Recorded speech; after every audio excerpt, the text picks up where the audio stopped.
Bismillahirrahmanirrahim. Assalamualaikum warahmatullahi wabarakatuh.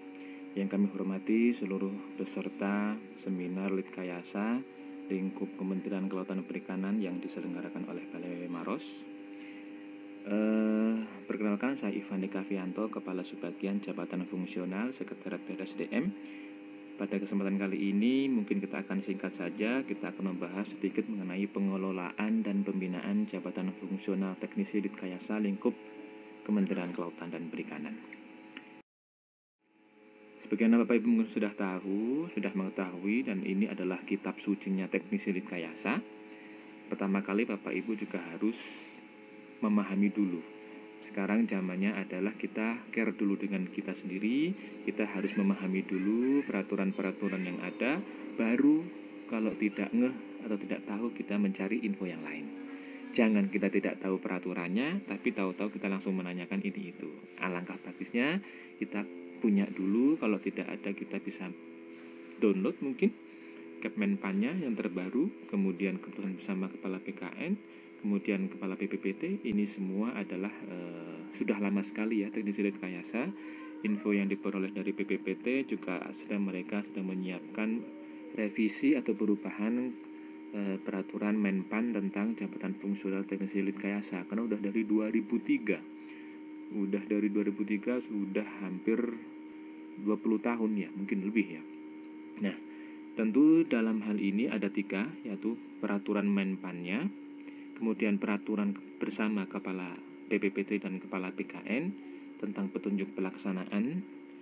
Turunannya adalah keputusan Kepala BPPT nomor 147 tahun 2007 tentang petunjuk teknis. Jadi 3 ini Bapak Ibu harus mengetahui, yaitu Permenpannya, Juklaknya, dan Juknisnya. Dan yang terbaru saya tambahkan di sini adalah Peraturan Menteri Pendayagunaan Aparatur Negara dan Reformasi Birokrasi nomor 13 tahun 2019 tentang pengusulan, penetapan dan pembinaan jabatan fungsional PNS. Ini berlaku untuk seluruh fungsional, tidak terkecuali adalah Teknisi Litkayasa. Seperti apa? Nanti kita akan bahas selanjutnya, slide berikutnya. Intinya Bapak Ibu, pemerintah itu yang sekarang adalah jabatan fungsional itu harus bisa diukur capaian kinerjanya, sehingga penilaian kinerja pegawai negeri sipil itu merupakan penjabaran dari kinerja organisasi. Tidak lagi jabatan fungsional itu seperti sarang tawon. Kalau zaman dulu itu kan jabatan fungsional seperti sarang tawon ya Bapak Ibu, seolah-olah dia berdiri sendiri di luar struktur organisasi, sehingga dia akan mengikat kemana. Nah, enggak. Sekarang kinerja jabatan fungsional harus terintegrasi antara SKP dan angka kreditnya. Ini adalah timeline dari Menpan PKN tentang pelaksanaan dari Undang-Undang ASN untuk penerapannya. Dan kita sudah masuk di 2019, artinya kinerja jabatan fungsional merupakan penjabaran dari kinerja organisasi dan harus terintegrasi antara SKP dan angka kredit. Artinya tidak ada lagi sekarang SKP nilainya baik tapi angka kreditnya jeblok, atau sebaliknya. Jadi SKP itu bisa bernilai baik kalau penilaian dupaknya angka kreditnya adalah baik. Oleh karena itu, agar SKP bisa diberikan penilaian, maka wajib hukumnya setiap tahun Teknisi Litkayasa dan juga fungsional yang lain adalah harus mengajukan usulan daftar usul penetapan angka kredit tentu.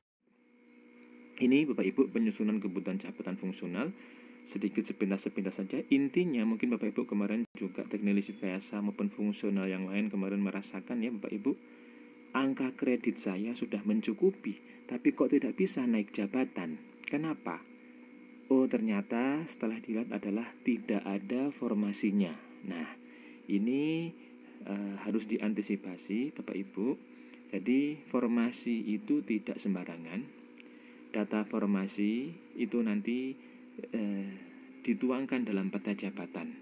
Nah, peta jabatan inilah sebagai bahan pertimbangan dalam pengangkatan jabatan fungsional. Artinya, apabila di suatu instansi itu teknisi penyeliannya hanya 5 formasi yang dibutuhkan, tapi ada teknisi pelaksana lanjutan yang sudah dapat 200, tidak serta-merta dia langsung naik jabatan ke teknisi penyelia.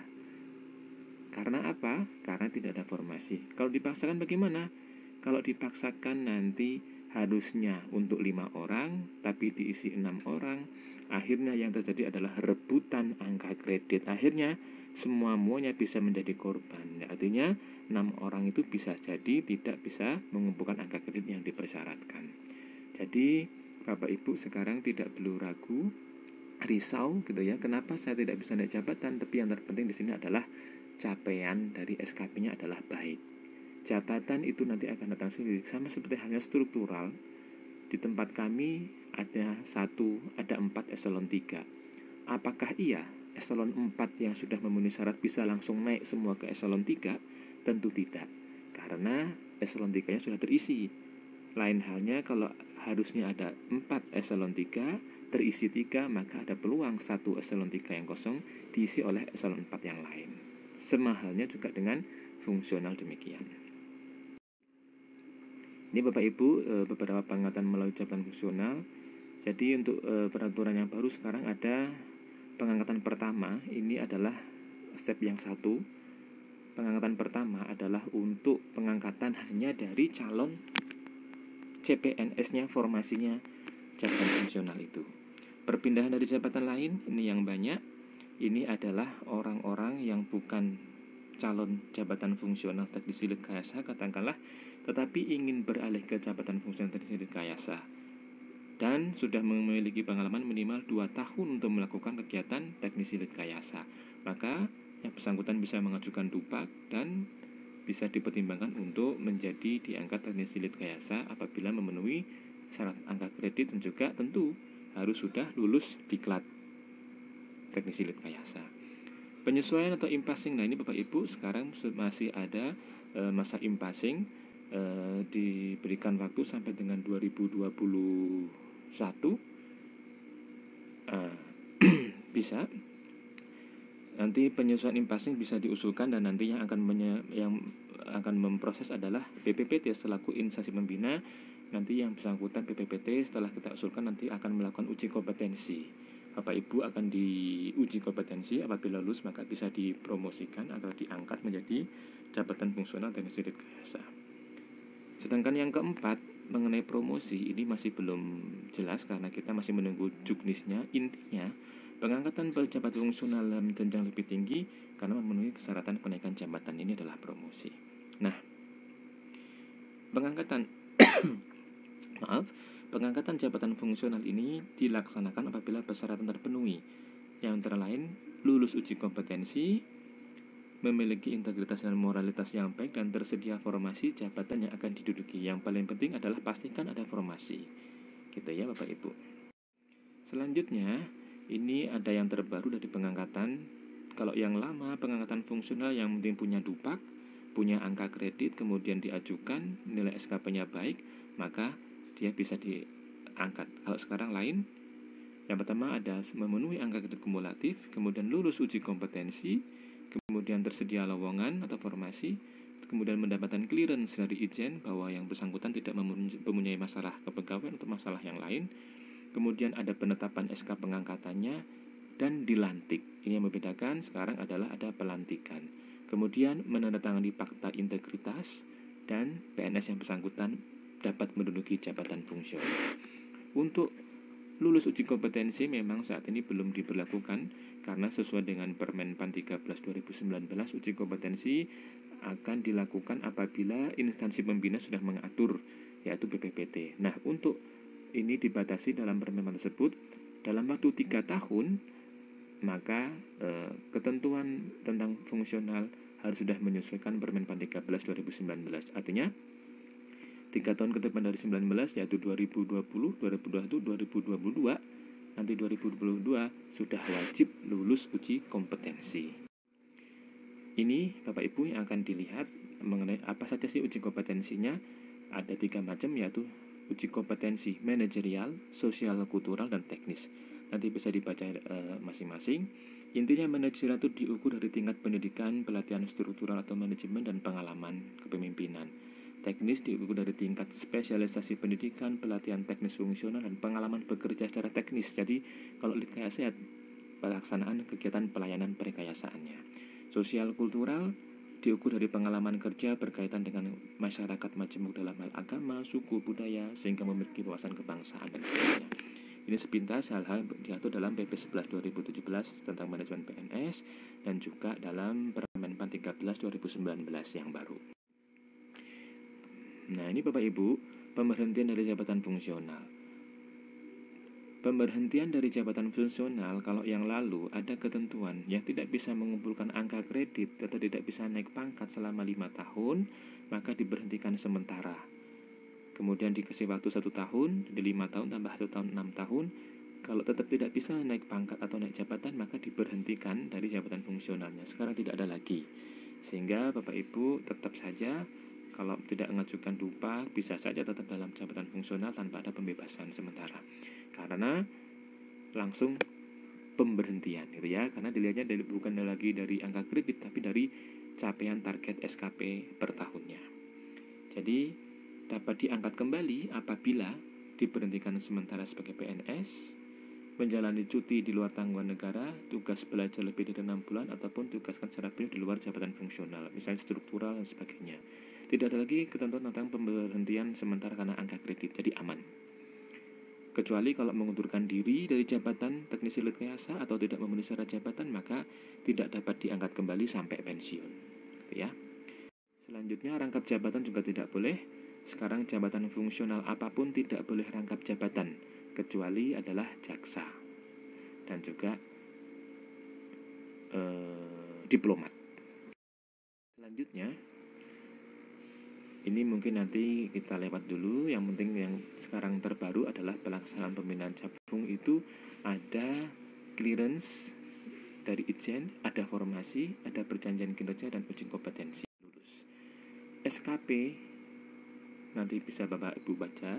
Selanjutnya intinya adalah SKP itu harus terukur, spesifik, realistis, memiliki batasan waktu, dan menyesuaikan kondisi internal dan eksternal organisasi. SKP pejabat fungsional disusun berdasarkan SKP atasan langsung dan organisasi atau unit kerja, dengan memperhatikan rencana kerja tahunan, perjanjian kinerja, organisasi dan tata kerja, dan uraian jabatan. Juga disusun dengan memperhatikan butir-butir kegiatan dan diberikan dengan mempertimbangkan pendapat dari tim penilai angka kredit jabatan fungsional. Ya. Pemantauan kinerja dilakukan oleh pejabat penilai minimal 1 kali dalam 1 semester dalam tahun berjalan. Pejabat penilai dapat melakukan perubahan SKP dalam tahun berjalan. Artinya Bapak Ibu bisa saja SKP-nya berubah apabila ada perubahan pemangku jabatan. Misalnya ada yang pensiun, kemudian beban kerjanya dialihkan kepada yang lain, maka bisa. Atau perubahan yang mempengaruhi pencapaian tujuan sasaran, ada perubahan program kegiatan, alokasi anggaran, segala macam. Perubahan karena akan sakit atau cuti atau kedinasan yang lebih dari 1 bulan. Nah, mungkin karena akhir-akhir ini ada wabah virus corona, bisa jadi juga nanti SKP Bapak Ibu berubah karena ada beberapa hal-hal kegiatan-kegiatan yang mungkin ditunda atau ditiadakan karena tidak memungkinkan, sehingga bisa berakibat pada perubahan SKP. Sanksi dan penghargaan. Jadi semua seluruh pegawai negeri apabila tidak memenuhi target kinerja dapat diberikan sanksi ya. Artinya ada beberapa step, pejabat tidak memenuhi kinerja bisa tidak diberikan sanksi. Apabila tidak bisa memperbaiki kinerja dalam 6 bulan setelah diberi peringatan, maka bisa wajib mengikuti uji kompetensi kembali. Apabila tidak menunjukkan perbaikan kinerja, maka wajib mengikuti uji kompetensi kembali. Artinya orang tersebut dianggap tidak memenuhi syarat jabatan, sehingga harus dilakukan uji kompetensi lagi apakah memenuhi syarat jabatan itu. Apabila memenuhi, maka bisa diangkat lagi. Tentunya kita tidak menghindari hal ini.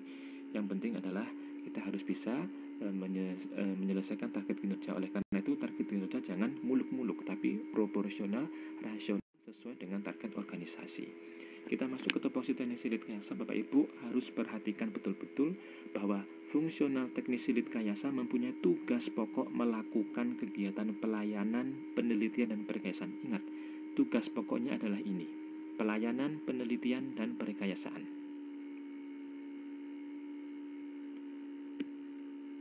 Mohon maaf, tugas pokoknya adalah melakukan pelayanan penelitian dan perekayasaan. Ada unsur kegiatan jabatan fungsional teknisi yang dapat dinilai, ada pendidikan, pelayanan kegiatan penelitian dan perekayasaan, pengembangan profesi, dan penunjang. Ketika yang di atas itu masuk dalam unsur utama, yaitu pendidikan, pelayanan kegiatan penelitian dan perekayasaan, dan pengembangan profesi itu adalah masuk unsur utama, Bapak Ibu ya. Nah, penunjang itu masuk unsur penunjang. Semua kegiatan tersebut mendapatkan angka kredit sebagai pengakuan kinerja teknisi Litkayasa untuk pembinaan pengembangan karirnya. Jadi Bapak Ibu melakukan pekerjaan dulu baru dapat angka kredit. Artinya Bapak Ibu dapat angka kredit itu karena melakukan pekerjaan, bukan angka kredit itu dicari. Jadi bukan mencari angka kredit tapi mendapat angka kredit. Akan ketahuan kalau mencari angka kredit. Misalnya Bapak Ibu targetnya adalah ABCD, tapi melakukan kegiatan D, E, F, G, H, I, J yang tidak ada dalam target ataupun tidak ada dalam tujuan organisasi. Tujuannya apa? Tujuannya untuk nambah angka kredit, nanti ketahuan pada saat penilaian dupak. Loh, ini target ABCD tapi yang dilakukan adalah D, E, F, G. Nah, itu namanya mencari angka kredit atau sebaliknya. Nah, Bapak Ibu sekarang harus berasik-asik dengan tugas pokok. Jangan Bapak Ibu karena mentang-mentang pengembangan profesi itu adalah nilainya besar, kemudian teknisi Litkayasa ramai-ramai melaksanakan pengembangan profesi. Tidak dilarang memang pengembangan profesi, bahkan disarankan untuk dilakukan, tapi jangan mengalahkan kegiatan tugas pokoknya, yaitu kegiatan pelayanan penelitian dan perekayasaan. Sehingga kemarin ada beberapa kesepakatan dari BKN juga bahwa sebaiknya memang pengembangan profesi itu tidak lebih, capaian angka kreditnya tidak lebih dari 30% dari tugas pokok. Karena Bapak Ibu mendapatkan tunjangan fungsional teknisi Litkayasa, Bapak Ibu mendapatkan tunjangan tunjangan kinerja teknisi Litkayasa karena Bapak Ibu melaksanakan tugas pokok teknisi Litkayasa, yaitu pelayanan penelitian dan perekayasaan. Bapak Ibu dapat tunjangan bukan karena melakukan pengembangan profesi. Ya, namanya pengembangan profesi hanya pengembangan saja, bukan tugas pokok. Sehingga salah apabila Bapak Ibu yang penting saya dapat angka kredit banyak, maka saya akan melakukan kegiatan pengembangan profesi, melakukan penelitian, apalagi di lembaga riset kan bisa tandem dengan peneliti, sehingga dari beberapa dupak yang dinilai oleh tim di Jakarta, loh ini kok angka kredit unsur ini Bapak Ibu sudah hafal ya jenjangnya. Kita lanjut saja. Ini sedikit keragaan dari Litkayasa di Badan Riset dan SDM Kelautan Perikanan. Ada 133, pemula 1, pelaksana 25, pelaksana lanjutan 57, dan penyelesai 50. Ini data kami ambil dari Simpek sampai dengan Maret 2020. Ini sebarannya paling banyak ada di Gondol. Yang kedua setelah Gondol ada di Maros tentunya. Ini yang lain ada menyesuaikan. Mohon maaf apabila Bapak Ibu mungkin ada yang belum masuk dalam sini, nanti berarti kita sesuaikan datanya di Simpek. Ini Bapak Ibu perbandingan angka kredit unsur utama minimal 80%, penunjang maksimal 20%, jangan dibalik. Unsur utama adalah minimal, artinya paling sedikit 80%. Kalau belum 80%, maka Bapak Ibu walaupun kumulatifnya sudah mendapatkan memenuhi syarat, katakanlah dari 3A 100 mau ke 3B 150, Bapak Ibu sudah mendapatkan 150, tapi unsur utamanya belum 80% dari 150, maka belum bisa naik pangkat. Kalau penunjang maksimal 20%, apabila melebihi 20% maka harus dipotong. Walaupun realnya mungkin penunjang itu betul-betul dilakukan oleh Bapak Ibu teknisi Litkayasa, tapi karena angka kreditnya yang didapat beroleh itu melebihi batasan 20% maksimal, sehingga harus dilakukan pemotongan. Selanjutnya mungkin Bapak Ibu sudah paham ya, teknisi Litkayasa yang melakukan kegiatan jenjang di atasnya mendapatkan angka kredit 80%. Mungkin ini banyak juga yang teknisi Litkayasa yang usulannya masih 100%, sehingga oleh tim penilai itu akan disesuaikan atau dinilai 80% apabila melakukan kegiatan di atas jenjang jabatannya. Ini Apabila 2 tingkat di atas jenjangnya 80% kali 80%, 3 tingkat 80% kali 80% kali 80%. Ini yang penting Bapak Ibu. Teknisi Litkayasa Penyelia 3D paling kurang 1 tahun itu harus mengumpulkan 10 angka kredit dari tugas pokoknya, gitu ya. Apabila tidak dapat 10, maka kalau yang lalu diberhentikan sementara dari jabatan fungsionalnya, kalau sekarang maka tukinnya bisa dipotong. Nah, ini teknisi Litkayasa yang tahun pertama telah memenuhi melebihi angka kredit yang disyaratkan, maka tahun kedua bisa hanya wajib mengumpulkan paling rendah 20%. Jadi katakanlah teknisi Litkayasa 3A 100, tapi dia sudah memperoleh angka 150, maka tahun berikutnya dia tidak wajib lagi memenuhi target 50 atau 12,5, tapi hanya 20% dari angka kredit yang dibesarkan itu 20% dari 50. Artinya hanya 10 saja cukup, tapi 10 itu adalah dari kegiatan tugas pokok, yaitu kegiatan pelaksanaan pelayanan dan penelitian, bukan dari kegiatan pengembangan profesi ataupun mengikuti diklat-diklat ataupun kegiatan dari penunjang. 10 itu atau 20% itu dari kegiatan tugas pokok, pelayanan, penelitian, dan perkayasaan. Karena apa? Karena Bapak Ibu, sekali lagi kita yang disampaikan tadi di depan, untuk memastikan bahwa Bapak Ibu itu mendapatkan tunjangan segala macam karena melakukan tugas pokok, bukan melakukan pengembangan profesi. Sehingga dalam paragraf berikutnya, penyusunan SKP bagi teknisi Litkayasa, penetapan targetnya harus berdasarkan pada angka minimal yang dibesarkan dan capaian akredit sebagai salah satu faktor dalam pengukuran capaian kinerja dalam 1 tahun.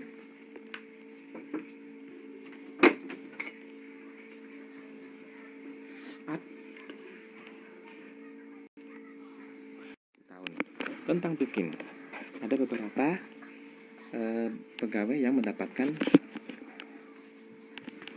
tukin.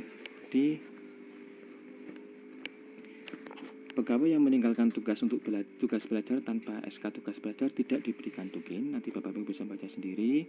Batas waktu tugas belajar habis tapi belum tidak masuk kerja, maka tidak diberikan tukin juga. Diklat atau short cost dikurangi 0,35% per hari. Pejabat fungsional bebas sementara 2,25%. Target angka kredit per tahun tidak tercapai, maka tunjangan kinerja akan dipotong. Nah, ini Bapak Ibu yang perlu diantisipasi terkait dengan angka kredit tahun yang tidak tercapai. Ini Bapak Ibu, bagi pejabat fungsional tertentu apabila memperoleh kurang dari target angka kredit minimal per tahun, maka ada pemotongan. Ini sudah diatur dalam Permen KP nomor 59 tahun 2017 tentang pemberian, penambahan, dan pengurangan tunjangan kinerja di Kementerian Kelautan dan Perikanan. Memang mungkin saat ini belum diberlakukan secara full, tapi Bapak Ibu sudah harus mulai mengantisipasinya. Apabila suatu saat nanti diberlakukan, Bapak Ibu sudah tidak kaget istilahnya ya. Kenapa sekarang belum dilaksanakan secara full? Karena ketentuan mengenai penambahan tunjangan kinerja karena target yang melebihi atau melebihi target itu juga kita belum mendapatkan persetujuan dari Kementerian Keuangan, sehingga karena penambahan tukin karena target yang terlampaui belum disetujui, maka pengurangan tukin karena target angka kredit yang tidak tercapai juga belum dilakukan pemotongan. Namun ini sudah ada peraturannya, tinggal kita nunggu aba-aba dari Jakarta. Suatu saat Bapak Ibu bisa jadi apabila angka kreditnya tidak tercapai, maka ada pemotongannya. Bagaimana cara menghitungnya Bapak Ibu? Itu kita lihat. Misalnya Bapak Ibu adalah pelaksana lanjutan, itu kan diberikan target 12,5 per tahun. 12,5 itu 100% gitu ya Bapak Ibu ya. Nah, sehingga 100% itu tercapai. Bapak Ibu akan dipotong apabila capaiannya itu kurang dari 76% nilainya, capaian perhitungannya. Bagaimana caranya? Katakanlah target untuk teknisi Litkayasa pelaksana lanjutan ada 12,5. Kemudian dia mendapatkan 10, maka menghitungnya adalah 10 per 12,5 kalikan 100%. Ini masih aman. Intinya apabila prosentasenya 76% ke atas, maka tukin dipotong 10%. Gitu ya Bapak Ibu ya. Nah, tapi masih kategori baik. Kategori baik atau kategori aman. Artinya SKP-nya masih baik. Kalau nilainya 76% ke bawah, 75%, maka putih tukin dipotong 25%. Apabila 26 sampai 50, maka bisa diberikan hukuman disiplin sedang. 0 sampai 25, maka hukuman disiplin berat. Oleh karena itu, inilah yang menunjukkan kewajiban pengajuan dupak itu harus diajukan Bapak Ibu dalam waktu 1 tahun terakhir. Karena apa?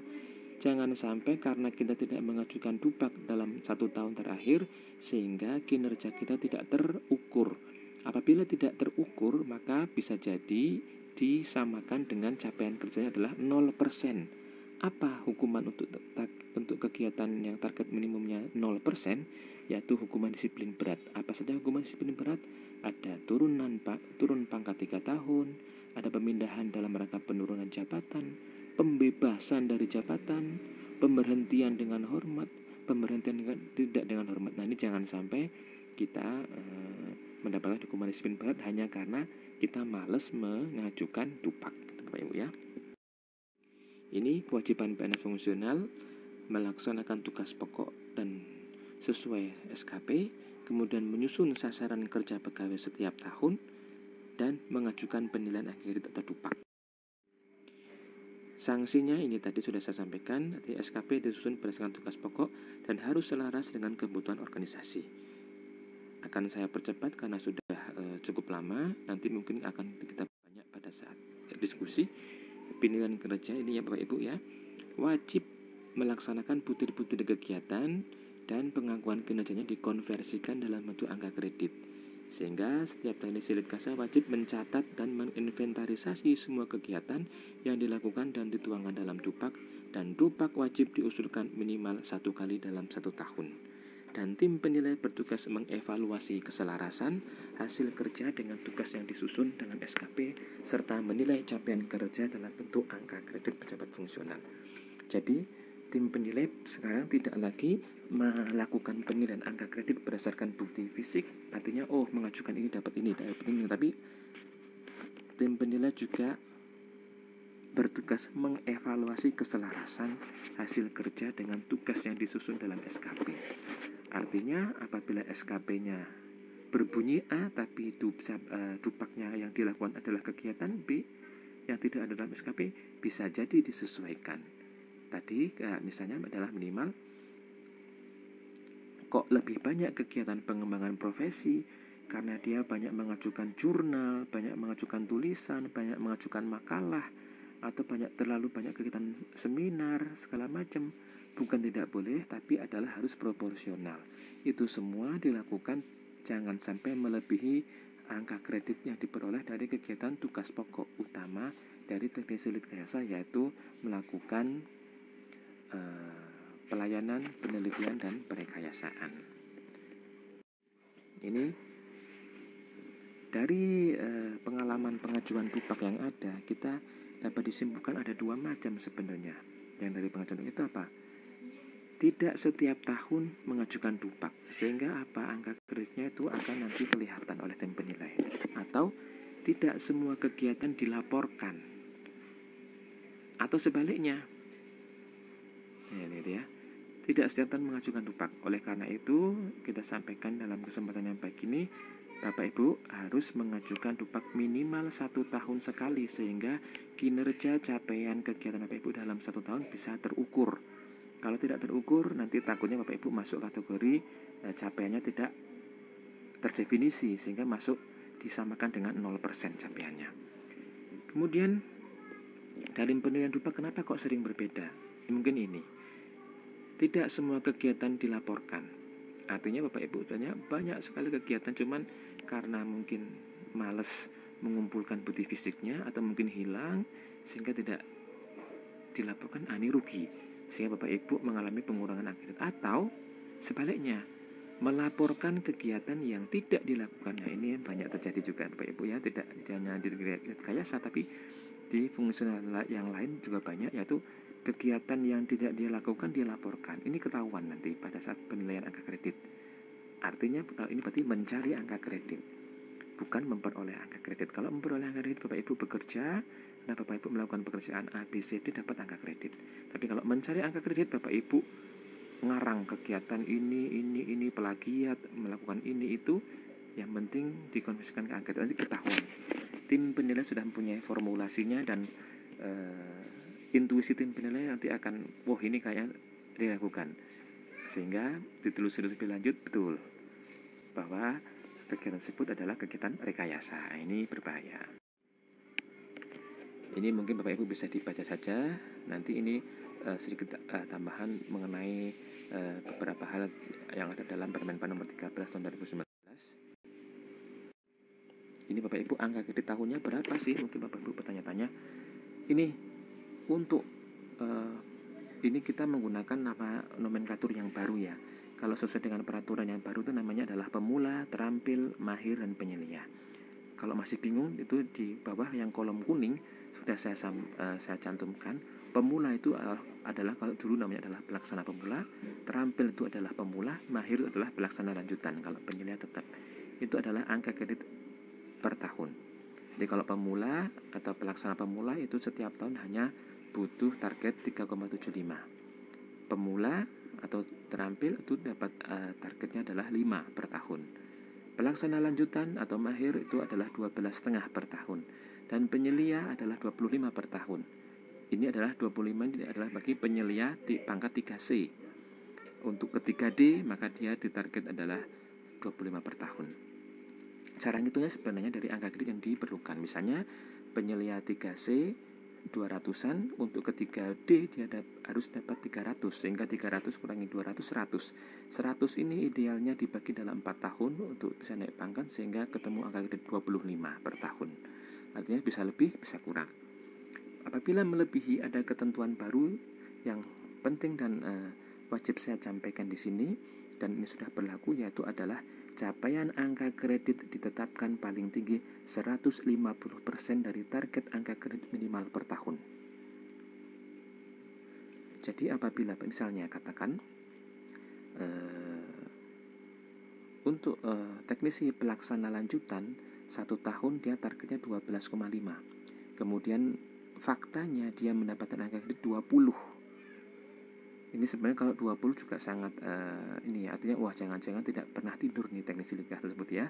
Gitu. Tapi apabila benar diperoleh angka kreditnya, dia mendapatkan angka kreditnya 20, maka yang bisa diakui hanya 150%. Maka 150% kali 12,5 itu adalah 18,75. Jadi hanya bisa diakui 18,75 saja.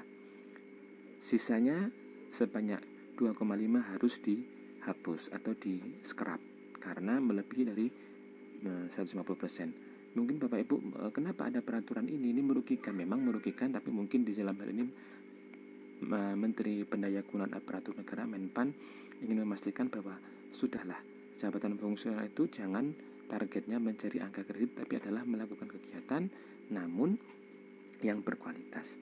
Tidak usah banyak-banyak, tapi sedikit tapi berkualitas, mungkin itu ya. Dan Bapak Ibu, 3,75, 5, 12,5, 25 itu bukan dari total jumlah angka kredit loh Bapak Ibu, yaitu hanya dari kegiatan tugas pokok. Yaitu apa? Kegiatan tugas pokok teknisi litkasa adalah pelayanan, penelitian, dan perekayasaan. Jadi 3,75 untuk pemula, 5 untuk pemula, 3,75 untuk pelaksana pemula, 5 untuk pemula, 12,5 untuk pelaksana lanjutan, 25 untuk penyelia. Itu adalah angka kredit dari tugas pokok, bukan dari total angka kredit. Lalu kalau mendapatkan angka kredit lain maka bisa ditambahkan, asal tidak mencapai 150%.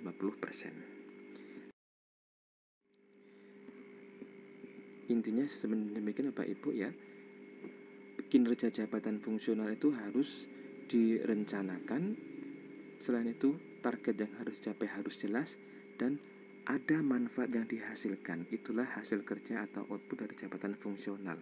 Apabila tidak tercapai, maka bisa diberikan sanksi sesuai peraturan perundang-undangan. Mungkin itu Bapak Ibu yang dapat kami sampaikan, sedikit banyak, namun tentu saja masih terlalu sedikit mungkin dari yang harusnya disampaikan, cuman karena keterbatasan waktu. Mungkin nanti bisa diperbanyak pada saat sesi diskusi ataupun tanya jawab, dan kami siap melayani pertanyaan di luar forum, misalnya melalui telepon ataupun WhatsApp ataupun yang lain. Demikian Bapak Ibu yang dapat kami sampaikan. Mohon maaf apabila ada kesalahan atau hal-hal yang kurang berkenan. Sekian, terima kasih, dan wassalamualaikum warahmatullahi wabarakatuh.